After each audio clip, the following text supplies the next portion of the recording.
Hello everyone, কেমন আছেন সবাই? আশা করছি সকলে ভালো আছেন আর আমরা তো অনেক ভালো আছি। তো আজকে ছিল আমাদের হচ্ছে সিএমইউইচ এর বাংলোতে হচ্ছে আমাদের ট্রেনিং ছিল একটা। তো ট্রেনিং শেষে আমরা এখন সবাই মিলে একটা টোটোতে প্রায় ৮ জন উঠে গেছি আর এখন আমরা চলে যাচ্ছি হচ্ছে রাজা মিয়ার মোড়ে একটা হচ্ছে বেকারির দোকানে। তো সেখান থেকে আমরা কেক নেব। তো কী জন্য নেব সেটা অবশ্যই জানতে পারবেন। আর এই যে রাস্তাটা দেখছেন এটা হচ্ছে জেলখানের পাশের রাস্তা। এই রাস্তা দিয়ে তো যখন আমি কলেজে পড়তাম তখন এই রাস্তা দিয়ে অনেক যাওয়া আসা করেছি, তো অনেক মেমোরির আছে। যাই হোক, তো তারপরে আমরা চলে গেলাম রাজা মিয়ার মোড়ে। আর এখন আমরা হচ্ছে স্ন্যাক্স বেকারিতে এসেছি, এখান থেকে আমরা কেক নেবো বলে। আর এই যে দেখছেন এটা হচ্ছে বার্থডে কাল। তো আজকে হচ্ছে এই দিদির বার্থডে। সো যেহেতু আমাদের আর দেখা হবে না বলে আমরা আগের দিনই হচ্ছে সেলিব্রেট করে নিয়েছিলাম, মানে প্রি বার্থডে সেলিব্রেশন। তারপর সেখান থেকে কেক আইসক্রিম সব কিছু নিয়ে চলে এলাম হচ্ছে গঙ্গার ধার।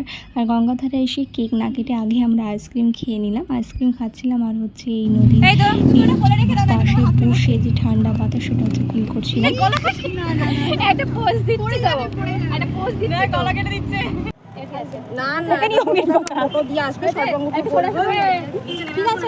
বার্থডে গেলে তো নোট ফুটে কেন?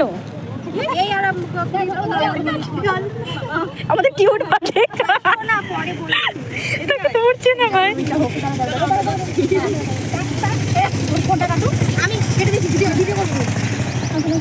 আমি কি করছি?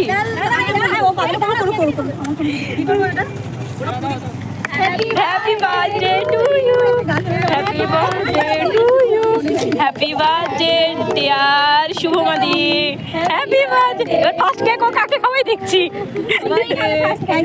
না।